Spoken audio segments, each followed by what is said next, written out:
তা দেখলাম আমার একটা কোরআনের আয়াত পড়া এডিট করেছে তারা। যত হাফেজ মাওলানা মুফতি কারীরা শুনেছে সবাই এক বাক্যে বলেছে পড়ায় কোনো ভুল নেই। ভুল একজন খুঁজে পেয়েছে, তাহলে বুঝতে হবে যে সেইটি পড়তে জানে না। আলেমরা শুনেছে বলেছে ভুল নেই, হাফেজরা শুনেছে বলেছে ভুল নেই, মৌলানারা শুনেছে বলেছে ভুল নেই। এর পরেও যাচ্ছ কি ভুল হচ্ছে, তাহলে আপনি সিদ্ধান্ত কি নেবেন? সে নিজেই আজকে নাকি সে আবার সেই একই জিনিস তার আইডি থেকে আবার নাকি বোধ করেছে। আল্লাহ পাকের কোরআন জানিয়েছে, ইন্নাল্লাহা ইউহিব্বুত তাওয়াবিনা ওয়া ইউহিব্বুল মুতাতাহহিরিন।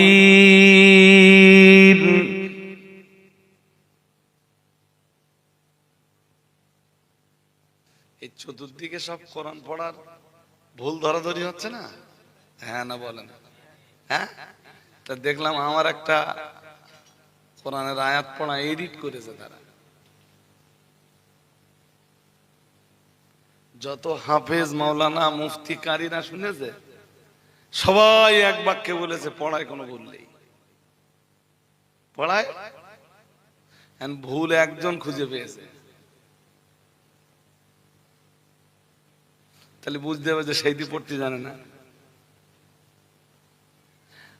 আলেমরা শুনেছে বলেছে ভুল নেই, হাফেজরা শুনেছে বলেছে ভুল নেই, মৌলানারা শুনেছে বলেছে ভুল নেই। এর পরেও যাচ্ছ কি ভুল হচ্ছে, তাহলে আপনি সিদ্ধান্ত কি নেবেন? সে নিজেই আজকে নাকি সে আবার সেই একই জিনিস তার আইডি থেকে আবার নাকি বোধ করেছে। অনেক গাড়ির ছেলেটা বলছিল হুজুর এরকম হচ্ছে আবার। তো কি করবে? তো ইসমান তাশা তুদিল্লু মান তাশা বিয়াদিকাল খাইর ইন্নাকা আলা কুল্লি শাইইন কাদির। আল্লাহ পাকের কোরআন জানিয়েছে, ইন্নাল্লাহা ইউহিব্বুত তাওয়াবিন। মহান আল্লাহ জানিয়েছেন নিশ্চয়ই আল্লাহ পছন্দ করেন তার তওবাকারী বান্দা বান্দীদেরকে। আর একটু মন খুলে বলেন, এই দেখেন পাপ করে ফেলার পরে ধরুন ইচ্ছা ছিল না তো করে ফেলেছেন, যদি তওবা করে ফিরে আসতে পারেন না আপনি আল্লাহর কাছে খুব প্রিয়, খুব প্রিয়। পাপ করার পরে যারা তওবা করে এরা আল্লাহর কাছে খুব প্রিয়। কেন? আত্তাইবু মিনাজ যামবি কামাল লা যামবা লাহ। হাদিস শরীফ বিবরণ দিয়েছে, রাসূলুল্লাহ জানিয়েছেন আত্তাইবু মিনাজ যামবি। রাসূলুল্লাহ জানিয়েছেন পাপ থেকে তওবাকারী ব্যক্তি কামাল লা যামবা লাহু, ওই ব্যক্তির মতো হয়ে যায় যে ব্যক্তির তামাম জীবনে কোনো গুনাহ নাই। ওই ব্যক্তি যেমন পাপ করার পরে তওবাকারী ব্যক্তিও ঠিক তেমন।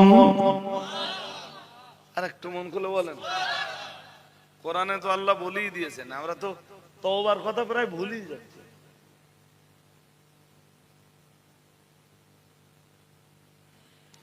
মহান আল্লাহ অন্য আয়াতে জানিয়েছেন, হুয়াল্লাযী ইয়াকবালুত তাওবাতা আন ইবাদিহি ওয়া ইয়াফু আনিস সাইয়্যাত।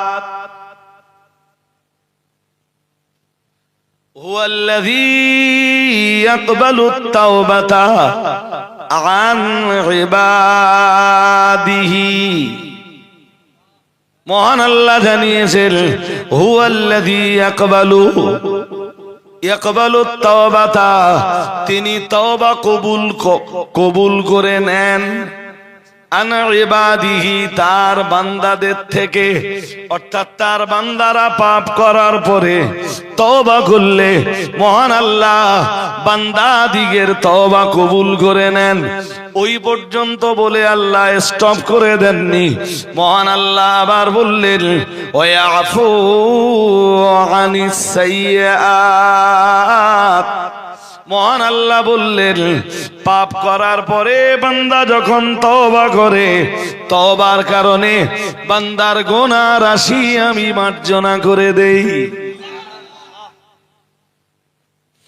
ইল্লা মান তাবা ওয়া আমানা ওয়া আমিলা আমালান সালিহা فأولئك يبدل الله سيئاتهم حسنات سبحان الله বলো। মহান আল্লাহ জানিয়েছেন, যারা তওবা করে, ঈমান আনয়ন করে এবং নেক আমাল যারা করে, আল্লাহ পাক জানিয়ে দিয়েছেন তাদের তওবাকে আল্লাহ কবুল করে নিয়ে ফাউলাইকা ইউবাদদিলুল্লাহু সাইয়্যাতিহিম হাসানাত। মহান আল্লাহ জানিয়েছেন, আমি আল্লাহ পাক রব্বুল আলামিন তাদের গুনাহগুলোকে তখন নেকিতে পরিবর্তন করে দেই। বুঝতে পারেননি? তওবা করলে প্রথম কথা তওবা কবুল করেন, দ্বিতীয় কথা গুনাহগুলো মাফ করে দেন। শুধু মাফ করে দেন না, যে গুনাহগুলো ছিল ওইগুলো আল্লাহ নেকিতে পাল্টে দেয়। নেকিতে, এসব কথা কে বলতেছেন? আল্লাহ কোরআনে বলতেছেন। এই জন্যই তো আমি বলছিলাম, মহান আল্লাহ জানিয়েছেন, ইন্নাল্লাহা ইউহিব্বুত তাওয়াবিন, নিশ্চয়ই আল্লাহ পছন্দ করেন তার তওবাকারী বান্দাদেরকে। সুবহানাল্লাহ বলুন। আর একটু মন খুলে বলেন, ইউহিব্বুত তাওয়াবিনা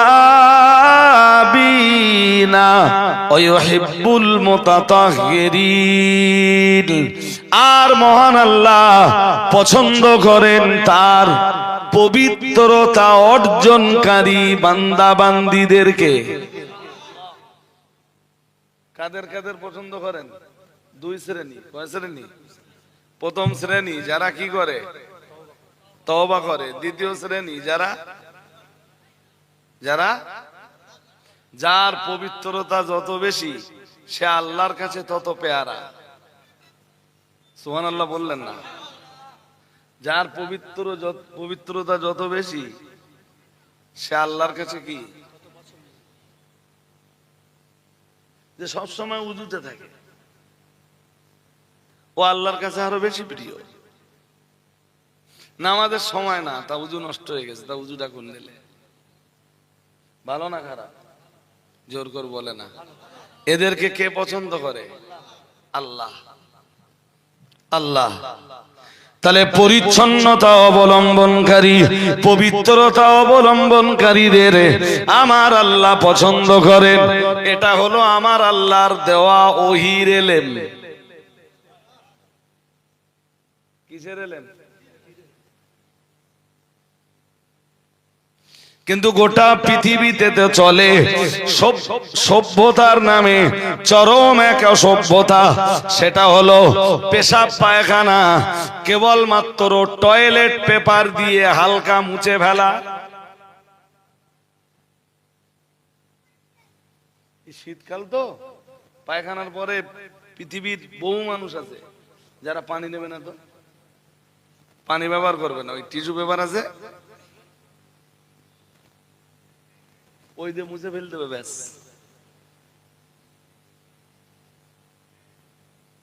বোঝেননি? ওর নাম দুনিয়ার শিক্ষিত মানুষের নিকট ওর নাম সভ্যতা, আর আল্লাহর কাছে সভ্যতা হলো পরিচ্ছন্নতা। আল্লাহর কাছে সভ্যতা হলো পবিত্রতা। সুবহানাল্লাহ। আর একটু মন খুলে বলেন, তাহলে ওহীর ইলম যেখানে পৌঁছাতে পারে, না না না না না, মানবীয় জ্ঞান, মানবীয় বুদ্ধি, মানবীয় বিবেক কখনো সেখানে পৌঁছাতে পারে না। তাই আমার আল্লাহ যুগে যুগে যুগে যুগে মানুষকে সঠিক রাস্তা দেখাতে একদিকে যেমন নবী রাসূল পাঠান, অন্যদিকে আমার আল্লাহ পাক রব্বুল আলামিন নবী রাসূল দিগের নিকটে ওহীর ইলম নাযিল করেন। চলুন, এতটা শোনার পর এবার ওই হাদিসটা একটু ফিরে যায়, যেটা শুরু করেছিলাম, মনে আছে? হ্যাঁ, আপনাদের মনে নেই, আপনারা হয়তো ভুলে গেছেন। আমি শুরু করেছিলাম আম্মা জান আয়েশা রাদিয়াল্লাহু তাআলা আনহা থেকে বর্ণিত একটা হাদিস দিয়ে। মন বাইরে দিলে হবে না ভাই সাহেব। আম্মা জান আয়েশা রাদিয়াল্লাহু তাআলা আনহা থেকে বর্ণিত একটা হাদিস দিয়ে, আনা আয়েশাতা উম্মুল মুমিনিনা রাদিয়াল্লাহু তাআলা আনহা أنها قالت أول ما بدأ به رسول الله صلى الله عليه وسلم من الوحي الرؤيا الصالحة في النوم। আম্মা জান আয়েশার বর্ণনা, এটা বুখারী শরীফের লম্বা হাদিস। আম্মা জান আয়েশার বর্ণনা, প্যারা নবী মুহাম্মদুর রাসূলুল্লাহ সাল্লাল্লাহু আলাইহি ওয়াসাল্লাম নিজ আল্লাহ পাকের নবীর বিবি আম্মা জান আয়েশা তার নিজের জবানে বর্ণনা করেছেন হাদিসটি। রাসূলের উপরে ওহীর সূচনা হয়েছিল। আমরা জানো বললাম কিসের মাধ্যমে? আম্মা জান আয়েশা বললেন আর রুইয়া সালেহা ফিন নাওম, ঘুমের ভিতরে স্বপ্ন যোগে সত্য স্বপ্নের মাধ্যমে রাসূলের ওহীর সূচনা হয়েছিল। আর একটু মন খুলে বলেন, ভালো ভালো স্বপ্ন দেখতেন রাসূলুল্লাহ? কি দেখতেন? জোর করে বলে না। ওহীর শুরুটা কি দিয়ে? সত্য স্বপ্ন দিয়ে। কি দিয়ে? হ্যাঁ, হাদিস শরীফ বিবরণ দিয়েছে। আম্মা জান আয়েশা জানিয়েছেন, ফাকানা লা ইয়ারা রুয়ান ইল্লা জাআত মিথলা ফালাকিস সুবহি। প্যারা নবী মুহাম্মদুর রাসূলুল্লাহ সাল্লাল্লাহু আলাইহি ওয়াসাল্লাম রাত্রে বেলায় স্বপ্নে যা দেখতেন, দিনের আলোতে সেটা রাসূলুল্লাহ বাস্তবায়ন হতে পেয়ে যেতেন। অর্থাৎ রাসূলুল্লাহ স্বপ্ন যোগে যা দেখতেন দিনের আলোতে তাই ঘটতো। আর একটু মন খুলে বলেন, আজও এই যে একটা হাদিস পড়বো এবার, সুন্দর হাদিস। এই জন্য নবী আমার অন্য হাদিসের বয়ানে জানিয়েছেন, লাম ইয়াবকা মিনান নবুওয়াতি ইল্লাল মুবাশশারাত।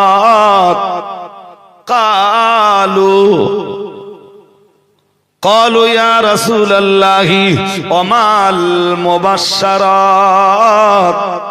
قال الرؤيا الصالحة أو كما قال عليه السلام। প্রিয় নবী মুহাম্মদুর রাসূলুল্লাহ সাল্লাল্লাহু আলাইহি ওয়াসাল্লাম জানিয়ে দিয়েছেন, লাম ইয়াবকা মিনান নবুওয়াত, নবুয়তের কোনো কিছু বাকি নাই নাই নাই। নবুয়তের কিছু বাকি আছে না? সব পূর্ণ হয়ে গেছে। নবুয়তের কোনো অংশ আর বাকি নাই। নবুয়ত আল্লাহ পরিপূর্ণ করে দিয়েছেন, কামিল করে দিয়েছেন। আর একটু মন খুলে বলে, নবুয়ত পূর্ণ না অপূর্ণ? জোর করে বলেন। তাহলে নবুয়তের কোনো কিছু বাকি নেই। আমাদের নবীকে আল্লাহ নবুয়ত দিয়েছেন, তো নবুয়তের দরজা চিরদিনের মতো বন্ধ করে দিয়েছেন। সুবহানাল্লাহ বলুন, আরো একবার বলুন। নবুয়তের দরজা আল্লাহ বন্ধ করে দিয়েছেন, তবে আল্লাহ সত্য স্বপ্নের দরজাটা খুলে রেখেছেন। ও ভাইরা আমার, আল্লাহ পাকের নবী বললেন, লাম ইয়াবকা মিনান নবুওয়াত ইল্লা আল মুবাশশারাত, তবে মুবাশশারাতের দরজা খোলা। সাহাবীরা বললেন, কালু ইয়া রাসূলুল্লাহ, ইয়া রাসূলুল্লাহ, ইয়া হাবিবাল্লাহ, হুজুর ওমাল মুবাশশারাত, ইয়া রাসূলুল্লাহ, ইয়া হাবিবাল্লাহ, হুজুর সুসংবাদ আবার কি? নবীজি বললেন, নবুয়তের দরজা বন্ধ, কিন্তু সুসংবাদের দরজা খোলা। সাহাবারা বললেন, ইয়া রাসূলুল্লাহ, ইয়া হাবিবাল্লাহ, হুজুর সুসংবাদের দরজা খোলা বলতে কি? নবী মুহাম্মদুর রাসূলুল্লাহ সাল্লাল্লাহু আলাইহি ওয়াসাল্লাম নবী আমার বললেন, ও আমার সাহাবীরা মনে রাখো, সুসংবাদ হলো, আল্লাহ পাকের নবী বললেন, সুসংবাদ হলো আর রুইয়া সালেহা। রাসূলুল্লাহ বললেন, সত্য স্বপ্নটাই হলো সুসংবাদ। আর একটু মন খুলে বলেন, এটা কিয়ামত পর্যন্ত খোলা থাকবে। কিসের দরজা? এবার ঠিক ধরতে পেরেছেন আপনারা। সুসংবাদের দরজা, সত্য স্বপ্নের দরজা, এইটা কিয়ামত পর্যন্ত বন্ধ হবে। জোরে বলুন, এটা চলতে পারে। এখনো ইমানদাররা ভালো স্বপ্ন দেখতে পারে, আল্লাহওয়ালারা সুস্বপ্ন দেখতে পারে। আল্লাহওয়ালাদের সুস্বপ্নকে অস্বীকার করার কোনো জায়গা কেউ যদি অস্বীকার করে, হাদিসের একটা অংশ অস্বীকার করলো, আর হাদিসের একটা অংশকে সে অস্বীকার করার কারণে তার ঈমানও চলে যেতে পারে। আমি কি আপনাদের বোঝাতে পারছি নাকি? হাদিসের একটা অংশ অস্বীকার করার কারণে তার ঈমানও চলে যেতে পারে। জি, আরে বাবা, খোদ রাসূলে পাকের জীবনের ওহীর সূচনা হয়েছিল স্বপ্নের মাধ্যমে। তাহলে স্বপ্ন আর অস্বীকার করার জায়গা আছে? আম্মা আয়েশা যেখানে বলতেছেন, আউয়ালু মা বুদিয়া বিহি রাসূলুল্লাহ সাল্লাল্লাহু আলাইহি ওয়াসাল্লাম মিনাল ওয়াহয়ি আর রুয়াস সালিহা আয়ার রুয়াস সাদিকা ফিন নাওম। সুবহানাল্লাহ। আর একটু মন খুলে বলুন, এখানে আর প্রশ্ন উঠতে পারে? এইটা বুখারী শরীফের একটা দুরন্ত হাদিস। এটা কোনটা? এতক্ষণ ধরে যেটা আপনারা শুনলেন, হাদিস শরীফ বিবরণ দিয়েছে। এরপরে আম্মা জানা আয়েশা বয়ান করেন, সুম্মা হুব্বিবা ইলাইহিল খালা। খালা শব্দের বাংলা মানে হলো নির্জনতা। এরপরে রসুলের কাছে, রসুলের নিকট মানে খুব পছন্দনীয় করে তোলা হলো, সুম্মা হুব্বিবা ইলাইহি, এরপরে নবীর কাছে পছন্দনীয় করে তোলা হলো কি? আল খালা, নির্জনতা। মানে নির্জনতা বোঝেন না? নির্জনতা বোঝেন না? একা একিত্ব, বসে বসে বসে বসে শুধু রবের ধ্যান, রবের জ্ঞান, রবের প্রেমে মশগুল। আর একটু কার কাছে এই নির্জনতা প্রিয় হয়ে উঠলো জানো? প্রিয় রাসূলের কাছে, বিশ্ব নবীর কাছে নির্জনতা প্রিয় হয়ে উঠলো। ও বাবাজিরা, ভাইরা, ওয়াকানা ইয়াখলু বিগারি হিরাইল, আর প্রিয় নবী মুহাম্মদুর রাসূলুল্লাহ সাল্লাল্লাহু আলাইহি ওয়াসাল্লাম, আল্লাহ পাকের নবী এই নির্জনতার জন্য যে জায়গাটা বেছে নিলেন, ওই জায়গাটা ছিল গারে হেরা। সুবহানাল্লাহ বলতে পারো না? আর একটু মন খুলে বলেন, গারে হেরাটা রসুলের কাছে খুব প্রিয় হয়ে উঠলো।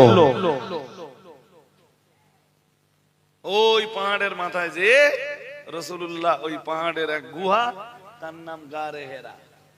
তার নাম, পাহাড়টার নাম জাবালে নূর। পাহাড়টার নাম কি? জাবালে নূর। আর আর আর গুহাটার নাম গাগারে হীরা। এই গুহায় রাসূলুল্লাহ নির্জনে বসে বসে বসে বসে একা একই আল্লাহর ধ্যানে মশগুল থাকতেন। আল্লাহর আরো বেশি প্রিয়তা অর্জনের চেষ্টা করতেন, আরো ঘনিষ্ঠতা অর্জনের চেষ্টা করতেন। সুবহানাল্লাহ। আর একটু মন খুলে বলুন, নবী তো আল্লাহর ঘনিষ্ঠ, হ্যাঁ না বলেন? তাহলে আরো বেশি ঘনিষ্ঠতা অর্জনের চেষ্টা রাসূলুল্লাহ করতেন। বুখারী শরীফের এক হাদিসে কি আসতে জানেন? এটা তো বুখারী শরীফের হাদিস। ও বাবাজিরা ভাইরা, মুসলিম শরীফের এক হাদিসের বর্ণনায় এসেছে, প্রিয় নবী মুহাম্মদুর রাসূলুল্লাহ সাল্লাল্লাহু আলাইহি ওয়াসাল্লাম নবী আমার জানিয়ে দিয়েছেন, আমার আল্লাহর হাবিব নিজেই জানিয়েছেন, জাবারতু বিহিরাইন শাহরান। আম্মা ও বাবাজিরা ভাইরা, প্রিয় নবী মুহাম্মদুর রাসূলুল্লাহ সাল্লাল্লাহু আলাইহি ওয়াসাল্লাম নিজেই জানিয়ে দিয়েছেন, আমি কখনো কখনো 1 মাস পর্যন্ত